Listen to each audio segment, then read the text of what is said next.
কিছু কিছু মানুষ আছে দেখবে তাদের স্পেলিং, ঠিক আছে, স্পেলিং এত সুন্দর, হরপ্পা লিপিকে এরা পর্যন্ত হার মানিয়ে দেবে। মানে এদের স্পেলিং উদ্ধার করা আর হরপ্পা লিপিকে উদ্ধার করা দুটোর মধ্যে যে একটাই পার্থক্য, হরপ্পা লিপি উদ্ধার হয়ে যাবে বাট এদের স্পেলিং উদ্ধার হবে না। মানে এত অদ্ভুত একটা স্পেলিং লিখবে না, মানে তো সুস্থ স্বাভাবিক মানুষ তো হতে পারবে, তো সুস্থ স্বাভাবিক বইতে করতে বর্ণ পড়তে শিখেছি আমি, ব্যাপার নিশ্চয়।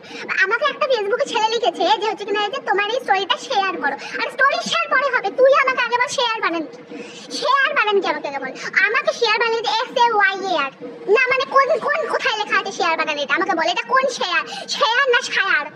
তারপর আমাকে লিখছে কিনা যে তুমি কথা কেন বলো না। আচ্ছা কথা না কথা কে জানে, আমি জানি না, আমি বুঝতে পারছি না ভাই, মানে ওটা তো কথা তো নয়, ও কথা না কথা কি লিখছে ভাই, তোতলা আছিস তুই না, মানে এরা মেসেজেও তোতলা কি করে হয়ে যায় বুঝতে পারি না। আমাকে তুই বোঝা আগে তুই কোন লেখকের বর্ণ পরিচয় পড়েছিস, মানে তোদের বর্ণ পরিচয় কে লিখেছিল, তোদের বর্ণ কে শিখিয়েছিল আমাদেরকে আগে এটা বল। লিটারালি আমার মেসেজটা পড়তে মিনিমাম 5 মিনিট সময় লাগছে, একটা শুধু কথা না কথা এটা বোঝার জন্য আমি ওই 5 মিনিট ওখানে সময় নষ্ট করবো। হ্যাঁ রে তুই কোথাকার কি আমাকে এই বোঝা। এই সমস্ত ভুলভাল জিনিস নিয়ে এরা আবার মেয়েদেরকে মেসেজ করতে আসে না, মানে তোরা কোন কনফিডেন্স নিয়ে মেয়েদেরকে মেসেজ করিস আর ভাবিস মেয়েটা তোকে রিপ্লাই করবে। এই সমস্ত ভুলভাল যখন তুই মেসেজ করিস, তুই আগে নিজে বর্ণ পরিচয় শেখ, তারপরে গিয়ে তুই হচ্ছে যে বাক্য রচনা শেখ, তারপরে তুই মেসেজগুলো কর না। মানে তুই মেয়েদেরকে জ্বালাবি আমি মানছি, ঠিক আছে, তুই মেসেজের সাথে হাই লিখবি, সেই হাইতে পর্যন্ত ভুল থাকে জানিস।